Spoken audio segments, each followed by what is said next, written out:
बुआ अपने 15 साल के भतीजे के साथ प्यार करती थी और उसके साथ संबंध बना वो 3 महीने की प्रेग्नेंट हो जाती है। फिर दोनों कुछ ऐसा कदम उठाते हैं जिसे जान आप बेहद ही हैरान और परेशान हो जाएंगे। इस घटना की पूरी सच्चाई जानने के लिए हमारा पूरा वीडियो लास्ट तक जरूर देखें ताकि आप समझ सके कि आखिर इन दोनों ने ऐसा क्या किया जिसे आप जान आपके पैरों तले जमी खिसक जाएगी। सो नमस्कार, आदाब, सत श्री अकाल दोस्तों, आप देख रहे हैं अनोखी अपराध जिसे देख आपके पैरों तले जमी खिसक जाने वाली है। ये घटना बिजनौर की है जहां पर कार्तिक नाम का लड़का रहा करता था, उसका घर बन रहा होता है। उसी वक्त उसके पिता के यहाँ कॉल आता है उसके फुआ से कि अभी घर बन रहा है भैया, जो अपने बेटे को कार्तिक को मेरे यहाँ कुछ दिनों के लिए भेज दो, जो कि दिवाली आने का टाइम हो गया है, जो मेरे यहाँ रहेगा वो वहीं पर एंजॉय करेगा। जो कि उसके पिता कार्तिक के पास आते हैं और कहते हैं कि बेटा तुम जल्दी से तैयार हो जाओ, जो कि आज शाम को तुम्हें मैं तुम्हारी फुआ के यहाँ धरने जाऊँगा। बेटा कार्तिक जो कि करीब 16 साल का था वह तैयार होने चला जाता है और करीब आधे एक घंटे बाद वह अपने पड़ोसी के यहाँ से आता है। उसके पिता कहते हैं कि 10 मिनट रुको, मैं आ रहा हूँ। दोनों मिलकर वह दोनों पहुँच जाते हैं। कार्तिक और उसके पिता अपने फुआ के यहाँ कार्तिक पहुँच जाता है। उसके बाद वह वहाँ पर पहुँचने के बाद उसके पिता लौट आते हैं क्योंकि उसका घर बन रहा होता है। 1-2-3 दिन गुजर जाता है जब देखती है कि उसकी फुआ कार्तिक अब आवारा दोस्तों के साथ हमेशा इधर उधर घूमता रहता है। तो वो उसकी फुआ सोचती है कि क्यों ना इसे कोई ट्यूशन क्लासेस में रख दिया जाए। तो अगले दिन से उसकी फुआ उसे ट्यूशन क्लासेस भेजना शुरू कर देती है। वहाँ पर भी वह कार्तिक नहीं सुधरता है। वहाँ पर एक लड़की से वह प्रेम करने लगता है, जो कि उसका नंबर लेकर अक्सर वो उसे अपने फुआ के मोबाइल से रात में करीब 2-3 बजे रात को वो कॉल कर बात किया करता था। कई बार वो फुआ धर लेती है, जो कि वह कहती है कि जो अगर तुम्हें बात करना है तो मेरे सामने करो, पीछे में निकल करने की कोई बात नहीं, जो कि प्यार है, ये प्यार हर कोई करता है। ये बातें सुन कार्तिक को अब फ्रीडम मिल चुका था, जो कि अक्सर वो बुआ के सामने बैठकर ही अपने रोमांटिक बातें किया करता था उस लड़की से, जो कि बुआ अक्सर मुस्कुराती रहती, उसके गालों को घींचती या उसके बालों को सहलाती थी। जो कि दिन पर दिन ऐसे ही बीतता जा रहा था। वह दोनों एक दूसरे से नज़दीक आते जा रहे थे। इतने नज़दीक आ चुके थे कि वह दोनों एक दूसरे के साथ संबंध बनाने लगे थे और उन दोनों के बीच प्यार पैदा हो गया था।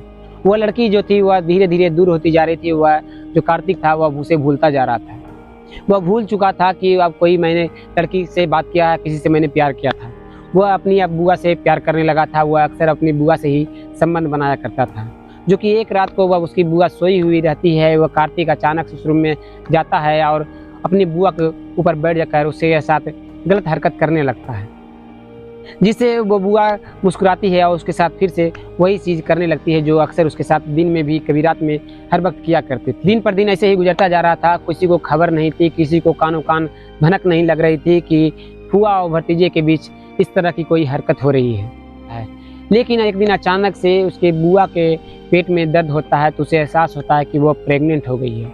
वो ये सोचकर वो घबरा जैसी जाती है। उसे कुछ समझ में नहीं आने लगता है कि वह अब क्या करे, क्योंकि वह अपने भतीजे से प्रेग्नेंट हो चुकी है। जब उसे कोई रास्ता नहीं दिखता है तो वह अपने भतीजे को बताती है कि मैं अब तुम्हारे बच्चे की माँ बनने वाली हूँ।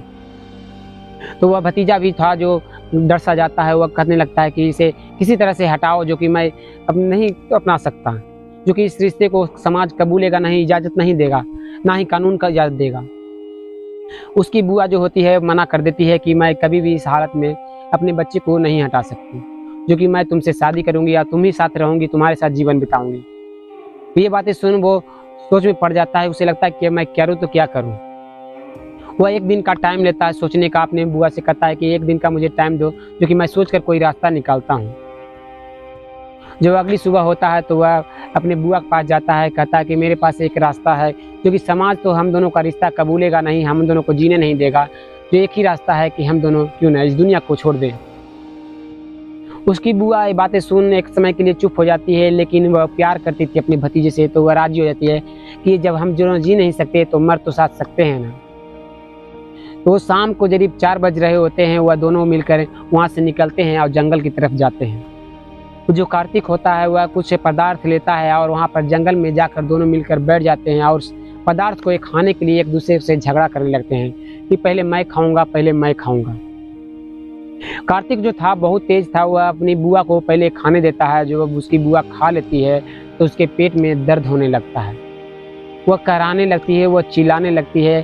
तभी कार्तिक उठता है और वहीं से कपड़ा उठाकर अपनी बुआ के मुंह पर रख देता है और वह दबा देता है, उसका गला को दबाने लगता है। जिससे कार्तिक की बुआ वहीं पर दम तोड़ देती है और इस दुनिया को छोड़ देती है। वहाँ से कार्तिक तुरंत निकलता है और अपने घर पहुंचकर बुआ के घर अपने नॉर्मल सी जिंदगी जीने लगता है। जरा सा किसी को शक नहीं होने देता है कि वह उसकी फुआ यहाँ से गायब है। 1-2 दिन गुजर जाते हैं जब एक व्यक्ति जो कि बाथरूम के लिए जा रहा होता है जंगल में, तो वह देखता है कि एक महिला का शव पड़ा हुआ है। ये देख वह तुरंत वहां से भागता है और पुलिस को इन्फॉर्म कर पुलिस आती है और उस बॉडी को लेकर तुरंत पोस्टमार्टम के लिए भेज देती है। जब पोस्टमार्टम का रिपोर्ट अगले दिन आता है तो उसके पैरों तले जमीन खिसक जाती है पुलिस की। वो सोचने पर मजबूर हो जाता है कि आखिर इस तरह की हरकत किसने किया, किसने इस तरह के बेहरम जो इस तरह की महिला के साथ किया। वह जांच पड़ताल में लग जाता है, उसके फोटो खींचकर सारे मोहल्ले वाले को दिखाया जाता है, शहर वाले को दिखाया जाता है। तब पता चलता है कि यह महिला बगल के ही है। वह महिला वहाँ के आस पड़ोसियों से पूछना शुरू करती है। वह उसमें पुलिस के हाथों कुछ नहीं लगता है। करीब 2-3 लोगों को गिरफ्तार कर भी उससे पूछताछ की, लेकिन फिर भी पुलिस को कुछ हाथ नहीं लग रहा था। तब अचानक से उसे याद आता है कि उसके घर में उसका भतीजा रहता था जो कि उससे पूछताछ करनी चाहिए। पुलिस गिरफ्तार करने से घबरा रही थी क्योंकि वो जानती थी अगर वो उसके भतीजे को गिरफ्तार करेगा तो समाज उसे बहुत ही ज़्यादा गलत नज़र से देखेगा, उसके हो सकता है विरोध भी करने लगे। ये बातें सोच कर वह उसे दिमाग में कुछ नहीं आ रहा था, लेकिन अब ऊपर से अधिकारी से उसे दबाव पड़ता जा रहा था। तभी पुलिस वह जाता है, उसके भतीजे को उठाकर थाने में लाता है। वह इधर उधर की बातें करता है और फिर बताता है कि वह अपने घर में ही था। उसकी बुआ करीब शाम को 6 बजे वहाँ से निकली थी, जो कि वह कभी नहीं लौट कर आई। वह कहकर गई थी कि मैं कल सुबह आऊँगी, लेकिन वो अभी तक नहीं आई है। इस तरह की बातें कर रहा था। पुलिस को लगा सही बोल रहा। पूछताछ के दौरान ही एक पुलिस वाला वहीं पर आता है और वहाँ पर बताता है कि नहीं साहब, इस CCTV कैमरे में ये लड़का उस दिन साथ में था। ये बातें सुन वहाँ के अधिकारी तुरंत उस लड़के को तुरंत डंडे बरसाना शुरू कर देते हैं और कहते हैं कि सही से बताओ, वरना तुम्हें मैं नहीं छोड़ूंगा, तुम्हें बहुत ही अंदर भेजूंगा। जो कार्तिक था वो अब डर चुका था क्योंकि उसकी उम्र मात्र 16 साल थी। वह कई पुलिस वालों के बीच में सिर्फ अकेला था। कार्तिक सारी बातें बताना शुरू करता है कि वह एक लड़की से प्यार करता था जो कि फुआ के 2-3 घर बाद ही है उसका लड़की का घर है, और वो अक्सर रात में भी बातें किया करता था, जिससे वह फुआ जानती थी। और फुआ से उस लड़की से बातें करते करते हम दोनों इतने नज़दीक आ गए कि हम दोनों को पता नहीं चला कि हम दोनों के बीच कब संबंध पैदा हो गया।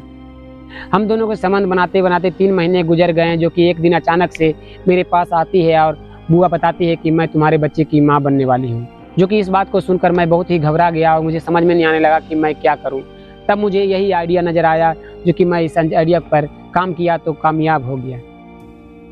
ये बातें सुन पुलिस वहां पर हक्की बक्की रह जाती है कि एक 16 साल का लड़का इस तरह का हरकत कर सकता है, इस तरह के अपराध को अंजाम दे सकता है।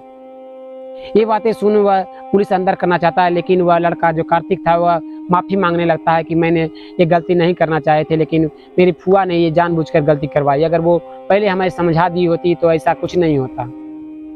मैंने उसके साथ जानबूझकर नहीं संबंध बनाया, वो अपने मन से मेरे साथ संबंध बनाती थी। लेकिन वह पुलिस वाला करता है कि संबंध तुमने बनाया अपनी मर्जी से, वह भी बनाई अपनी मर्जी से, लेकिन ये जो तुमने काम किया है उसके साथ उसके जीवन ले लिया, ये तुमने सरासर सब गलती किया है। ये तुम्हें नहीं करना चाहिए। किसी की जान इतनी सस्ती नहीं होती है कि तुम कभी भी किसी की जान ले सकते हो। पुलिस उसे लेकर तुरंत जेल के सलाखों के पीछे कर देती है और वह से लंबी सजा हो जाती है। सो दोस्तों, इस घटना में किसकी गलती है? क्या यह घटना में आपको लगता है कि उस बुआ की गलती है, या फिर उस लड़के की जो कि इतनी कम उम्र में प्यार करने के लत पर चल गया था, जो लत लग गया था उसे लड़कियों का, या फिर उस बुआ की जो कि अपने भतीजे के साथ इस तरह की हरकत की और उसे अपने साथ संबंध बनाने को मजबूर की, या फिर उसके साथ संबंध बनाई? अपना कमेंट में राय जरूर दीजिए। और अगर मेरे वीडियो से आपका एक भी अपराध कम होता है तो मेरा वीडियो बनाने का काम सफल हो जाएगा। और मेरे वीडियो के माध्यम से हम सोचते हैं कि जितना अपराध कम हो सकते हैं, जितना ये सब चीज़ें कम हो, कोई सतर्क हो सके और इस तरह की जो अपराध करने के लिए सोचते हैं कभी, वो इस अपराध को छोड़ दें। फिर मिलते हैं एक और वीडियो में एक और सच्ची घटना को लेकर। तब तक के लिए धन्यवाद। जय हिंद। आप सतर्क रहिए, अपने परिवार वालों को सुरक्षित रखिए।